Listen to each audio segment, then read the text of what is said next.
কম্বোডিয়ার ডাংরেক পাহাড়ের ওপর অবস্থিত মন্দির প্রেহ বিহার। ৯০০ বছর পুরনো এই মন্দিরটি তৈরি করেছিল খেমার রাজবংশ।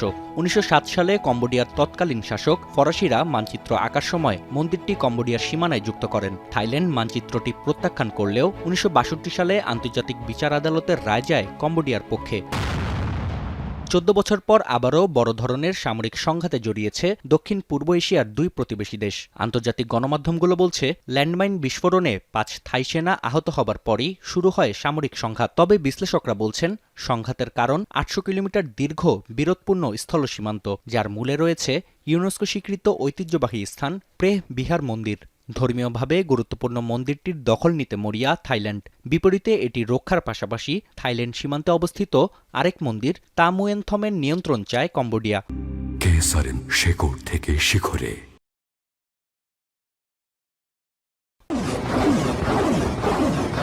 ব্যাংকক ও নমপেনের জন্য মন্দির দুটি বিবেচিত হয় জাতীয় গর্বের প্রতীক হিসেবে। তাই বিশ্লেষকদের ধারণা, এই সংঘাত দ্রুতই শেষ হবার নয়। যদিও যৌথ সম্মতিতে তৈরি জয়েন্ট বাউন্ডারি কমিশনের সীমানা পুনর্নির্ধারণের কাজ চালু হলে নিয়ন্ত্রণে আসতে পারে পরিস্থিতি। Especially we have to maybe a little bit move back to the JBC under the MOU 2000, which is the MOU that both Thailand and Cambodia agree and give the consent to that MOU. So this is kind of like the bilateral channel that we can stick on.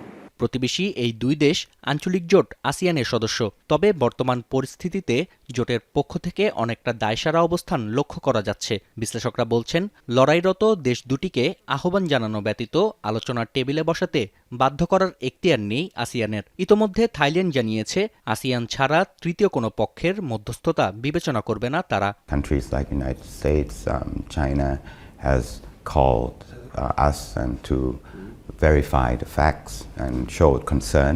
We don't think we need any mediation from a third country yet.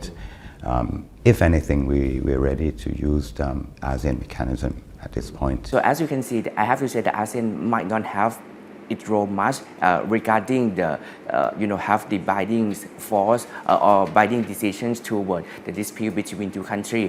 But at least they can ask both countries to come to negotiate with each other. So that would be kind of like the thing that might postpone the situations to not be even worse in the current situations. Global fire power ইন্ডেক্সের তথ্য বলছে, বিশ্বের ২৫তম সামরিক শক্তিধর রাষ্ট্র Thailand. কম্বোডিয়ার অবস্থান ৯৫তম। ব্যাংককের সেনা সংখ্যা নমপেনের ৩ গুণ। তাই সংঘাত পূর্ণমাত্রায় ছড়িয়ে পড়লে ফলাফল হেলে পড়তে পারে থাইল্যান্ডের দিকে। নাফিয়া আরমান মনন, এখন বিশ্ব।